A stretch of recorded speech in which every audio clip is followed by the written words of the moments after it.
Welcome to the Social Podcast, where no discussion or debate is off limits. Hello, welcome. You know what? Extra point. Have a seat. Yeah, extra points for you because it is so cold outside. The fact that you're here, it's a small miracle. So thank you. Thank you for that. Yeah. Back with us today, the host of Virgin Radio Mornings Toronto, Deepa Prashad. Welcome back, Deepa. Thank you for having me. Thank you for being here. Well, speaking of the cold and our weather, there isn't a snowball's chance in hell that Canada would become part of the United States. Those are fighting words from the Prime Minister after Donald Trump said that he is considering using, quote, economic force to make our country a part of the USA.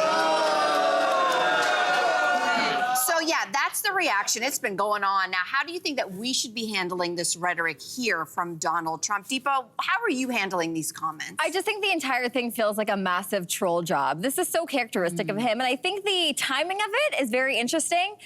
It's a volatile time for us here in Canada in terms of our government. So the fact that he's now making these comments now, I think speaks volumes. So I don't know how serious he is about it. And I've been watching Doug Ford. He's been doing the whole media run. I don't know why he's the one on CNN on Fox. And he's been talking about obviously Trump has a great sense of humor, but Canada's not for sale. So I think of reacting that way instead of just never will this happen. I think it's a good way to react to it. And in my opinion as well, they're extending an invitation to us to join them. How about we invite them to join us? You could be like the 11th province. Do we really want that? Territory. Wait a second. We're nice people. We can invite them to us. It doesn't have to be the other way. I will say, speaking to the volatility, this is a time when it seems like maybe the first time ever where all of the party leaders from various factions seem to be on the same page. Because even Pierre Poilievre tweeted yesterday, Canada will never be the 51st state, period. We are a great and independent country. He went on to take the opportunity to crap on the Liberal Party, which was not surprising, but he did say, I will fight for Canada. What was interesting to me, this was on X, of course, his favorite social media platform.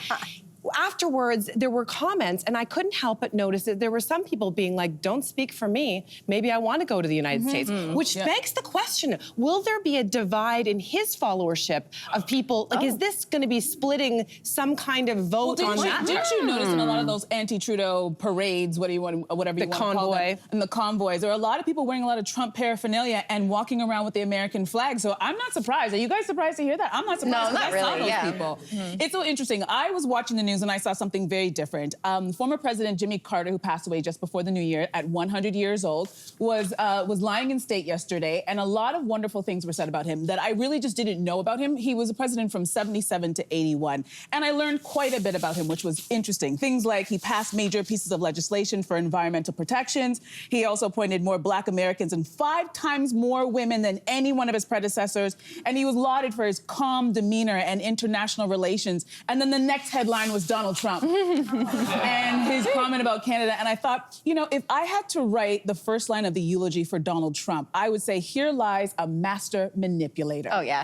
This man is so good at saying salacious things that gets us all titillated, even though this is something that could never happen. It's illegal. It could never happen. We are all talking about it. Meanwhile, we're not paying attention to what he's doing. And this is his second time. He's not even in office yet, by the way. He hasn't even been sworn in. And already he feels like he's dominating everything. But this is the second time, and we still have not learned our lesson where this is what he does. He shakes his hand over here to distract us, and then he's doing other things here. And I want us to pay more attention this time. It's us, but it's also, I agree. But if you are an American who voted for Trump because he said he was going to lower your grocery costs, did you think that what he was talking about was actually trying to take over Greenland and Canada? Like, if you're a voter, I feel like, you know what, this was the dupe. This was the dupe of the century if you were a Trump voter. This is not why he was supposed to be voted into office. What I will say is, you know when the TikTok trend happened, which is like, you know, ask your male partner how many times a day he thinks about the Roman Empire. Oh, yes, this is not what I thought the outcome of that was going to be. And I'm going to tell you why.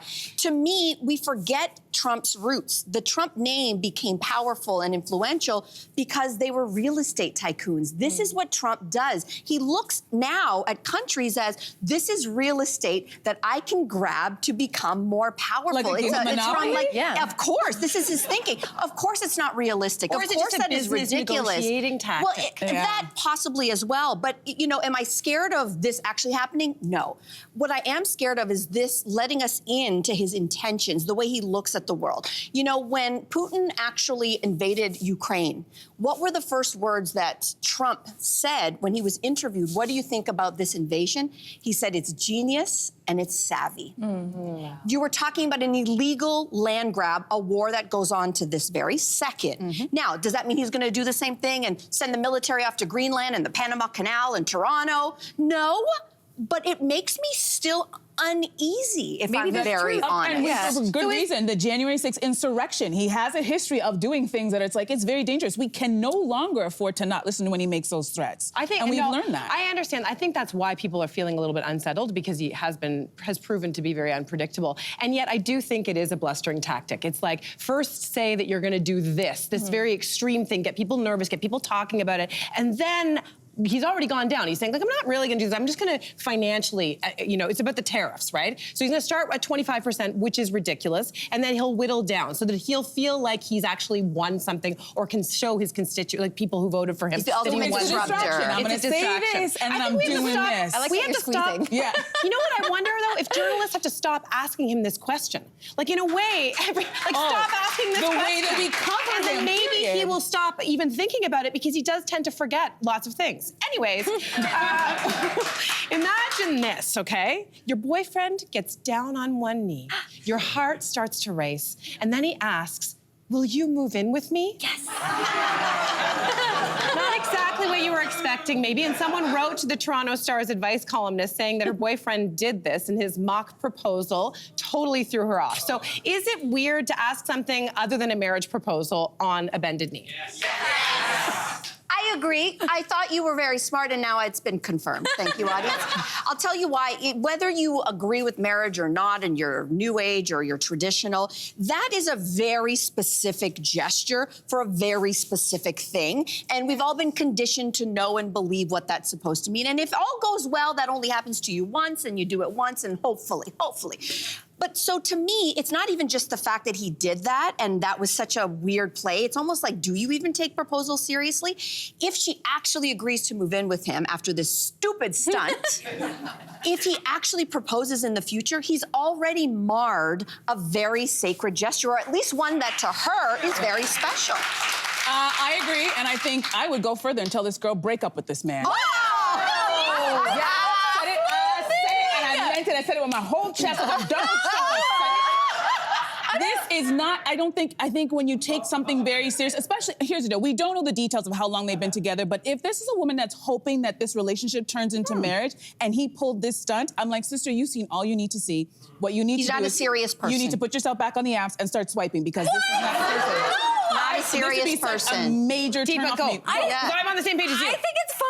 I think the intention behind it was good. I just thought maybe it was something cute. Like, I know that, I think it's a social construct, like getting down on your knee, and that means that it's you're a proposing. medieval gesture. Well, yeah, like, it's literally from medieval times. But it means one thing. But like, even if my husband proposed to me and didn't get down on one knee, I'd be like, oh, you have to do the thing for this to matter. So I think it's like, I also think it's like moving in with somebody is a massive step, right? I think that commitment. Getting married is more serious. But a divorce lawyer would tell you, there's a bigger massive step. It's more serious, but at the same time, that's a massive first step for a relationship. So I thought it was just a little cute, like, will you move in with me? Like, don't play with my emotions. The only reason why possibly they should break up is the fact that if she's feeling uncomfortable with this, clearly maybe they don't know each other very well. Yes. Because to me, if somebody did this to me, if he's got down on one knee, first of all, I would be like, why are you on one knee? And second of all, then never mind.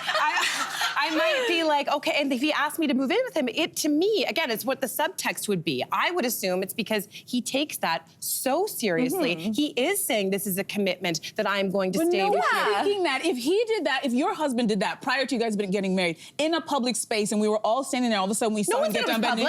No, I'm saying if it was in a public space, there's not one person who'd be like, he's gonna ask her to move in. But who cares? We know what it means. We know what it people think. Yeah. So let's keep our juicy conversation going. Meta is getting rid of fact checkers on Facebook and Instagram. They'll be replaced with user-generated community notes like on X. CEO Mark Zuckerberg says it will dramatically reduce censorship on its platforms. For now, the changes are being rolled out only in the US. So, ladies, what do we think about this decision? Oh, interesting. I think it's a terrible decision, and yet I hope it's the beginning of the end for both of these platforms, personally. Really? Instagram and Facebook gone. Yeah, gone. I think they're, like, if it's gonna go the way of X, which is now like a cesspool, which it probably will, then great. They end, and then something new and better will pop up, hopefully. I just wanna say, the question we should be asking ourselves also is why now? Don't forget that this fact-checked system, Zuckerberg implemented that during the 2016 presidential campaign. Meta and Zuckerberg also banned Trump after the January 6th insurrection. So what has changed now, recently? You think about it. Trump's bestie, Elon Musk, of course, the guy who runs X, he has dropped, as we mentioned in the top, all of his fact-checking. He does this sort of what is called community, believes community notes, right? So people get to weigh in, and then that's how you determine what is fact. That's how you get called out. And they're doing that on Meta now, too, And they're gonna do that on Meta now. So what has changed? Did Trump get into his ear? Like, is this something where he's had influence, or is this some kind of altruism? I don't know. Well, he says he says free speech. So can we talk about free speech for a second here? Can we talk about, if that's your reasoning, although we know it's not, this is currying favor with the incoming president. I think that's very evident. He gave him $1 million, so we know what he's trying to do. But I think if you actually ask about what is free speech, I think we all know what free speech is. You're supposed to be able to say what you want, and even someone who says something you don't like, it's supposed to be okay. It's not supposed to be hate speech. We all know that. The problem for me is, if free speech is truly free speech, then I would challenge Zuckerberg to drop the algorithm that you have on all your platforms. Oh my God, yes. And why? The way that your algorithm works is you are not fed things in a linear fashion anymore. The way that the algorithm works is the more you read about X, you get more on X. And it's not necessarily in a chronological order. In fact, it's not chronological. It's not. So what happens is, if I'm reading about, I would like to learn about planting my own garden, all of a sudden my feed is about planting my own garden, and some of these posts are days old. So if you think about free speech, you are actually manipulating free speech. So drop your algorithm and just put it chronologically, and then you stop the echo chambers that lead to things like self-radicalization. Well, that's actually interesting, because I'm thinking now, too, in terms of the misinformation part of things, it spreads rapidly regardless. But I also know a lot of people who, and I hate to say this, they depend on Facebook, they depend on Instagram for their news or whatever, and they take what they read as the holy grail. That's the end-all, that's the be-all. They don't do any research beyond that. They read a headline and that's that. So now, talking about the algorithm, if misinformation is being fed to one person and they take that as the truth, does the algorithm now know, like, oh, this is the kind of stuff they like if to you're do. anti-vax, if you're anti-vax, or you start with inquiring, are vaccines safe? Right. What you will start to get fed in your algorithm is the misinformation that vaccines are not safe. Right. That is not free speech. And by the way, that's also not true. And that's so scary. That's scary. I actually see this as a wonderful opportunity for traditional news outlets. I would be writing my promo right now. Gone are the days of you relying on these social media things that we cannot trust. Come back to traditional news where you can trust, where there are rules and real fact-checking and real journalism. Talking to the promo producers right now, it writes itself. To me, it's like, it's a great thing. This announcement, I would use it. And now it's also a great way to shut down that aunt who wants to say, well, I saw it on Facebook. So now you can say, honey, you can't trust anything on Facebook. So I think it's a great opportunity for traditional news. Okay, on a lighter note, Sofia Vergara revealed in an interview with Access Hollywood that she's manifesting health, money, and a boyfriend or a lover, she'll take either, in 2025. So what are you manifesting this year, Deepa? Okay. My answer is very vain. Okay. It's one of my New Year's resolutions is I want to really test my confidence. And my confidence comes from my hair. I've always been known for my long hair. Okay. And I want to chop it all off. No! Don't do that! You know what? Go do public speaking to build confidence. Don't touch your hair. Like, if I'm confident, don't touch your hair. Wait, let me relax. If you cut, you don't like it, I got some wig people. I'll hook you a system. You But tomorrow, I've been like dealing with like, do I want to do this or not? Do it. It's hair. It grows back. Well, my co-host Darren Jones, he actually booked a stylist to come on our radio show tomorrow. Speaking of wigs, why don't you do the opposite? Try a short wig on for a little while. Yeah. See if you and like if you it. like it, then chop It sounds like it's happening tomorrow. Wait, It's happening It's tomorrow. like the wig. The wig? No, the cut's booked for No! I did it. You're going to regret it. I did it. Don't do it. You could also donate your hair and help somebody who needs a I'd wig. feel good about that. It depends how much you cut off. You can't just donate anything. Do it. But I don't know that that's enough. Don't do it. Oh, Don't do it. Girl, do it. It's just Don't do it. It's extensions, clippings, wigs. What's the big deal? I don't. Don't.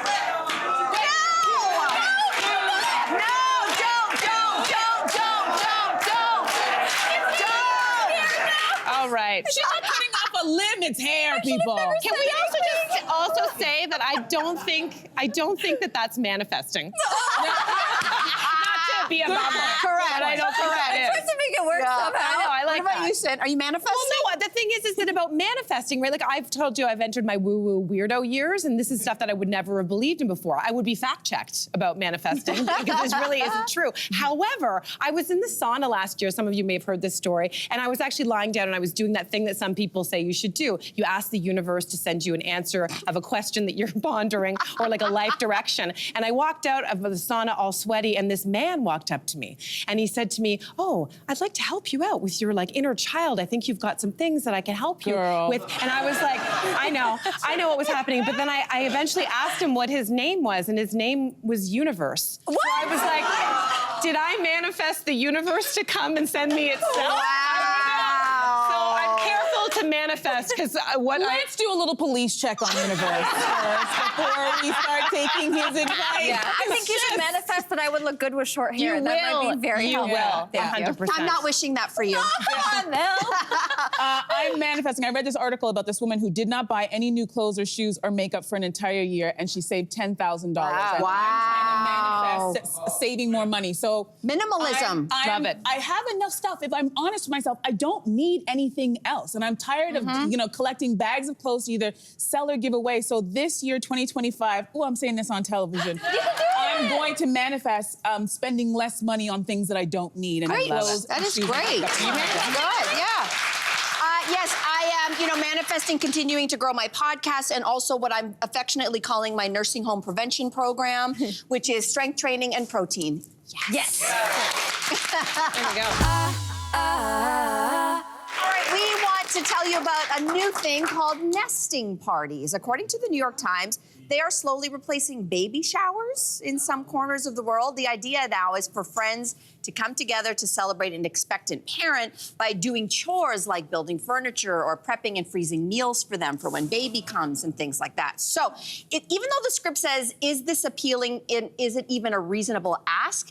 The way that I understand baby showers is that you don't throw those for yourself. Your friends do that for you. So let's just put that clear. So, and anybody into this idea? Absolutely not. What? Wait, let's get to the nitty gritty here. Okay, so I am supposed to come to your house and do chores instead of bringing you a gift? No. I know. I hear what you're saying. You want me to do your laundry and put together the crib instead of bringing you like some diapers or something? I think the way I understand, that's not the way that I read it, but I had 3 baby showers for Marquesa, and each time it was somebody else who throws it for you. I never threw one for myself. So my understanding of this is, instead of your friends giving you all those little tchotchkes that you do not need for that baby and getting junk that's gonna land in a landfill, that friends get together and say, well, what does she actually need? She needs us to cook and freeze her food. Nope. She's gonna help us. We're gonna do the laundry, help clean the house, so that when baby arrives, things are off mom's plate. There are people that you can hire to do those things. I'm your friend. Don't test my friendship. I will come over and I will celebrate your new life that's coming into the world, but I am not coming. I don't want to do my own laundry. I'm coming to your house because you're having a baby and I'm doing yours. I also don't be sifting through your husband's underwear. Like, why am I doing that? You're pushing the boundaries of the friendship. I'm absolutely not doing that. I have nesting parties and I don't even have kids. Like, whenever we need to build furniture, I'm telling you, if you want to be a good friend, you're gonna save a marriage, you're gonna save a couple, because all of my husband and I, our arguments stem from building furniture. I can see that. We hate it. We always try to hire someone to do it, and they always cancel the day of. Even the people you hire, they hate doing the job too. I know, at least they have to do it. But wait, that's all the big box stores have people that come to your house and are like, You're we'll put it missing the together. point. But we're missing the point. What's the point? That you wanna- This is the definition of friends showing up for friends. No. That's the point. No, Definitely. it's like asking your friends to know move. your friends, like, and also some moms might want some of the gifts. Like, also me as a mom, I remember those early days. I didn't want anyone in my house. I wanted to be alone with Jason, maybe my mom, maybe my sister, but I didn't want friends coming in milling about. That would have actually put an additional pressure. This is before then, but I get what you're saying. I was the same. I was the same. But if you're talking about freezing meals, sure, like send them over, leave them at my door. I had people do that kind of a thing. I can do that.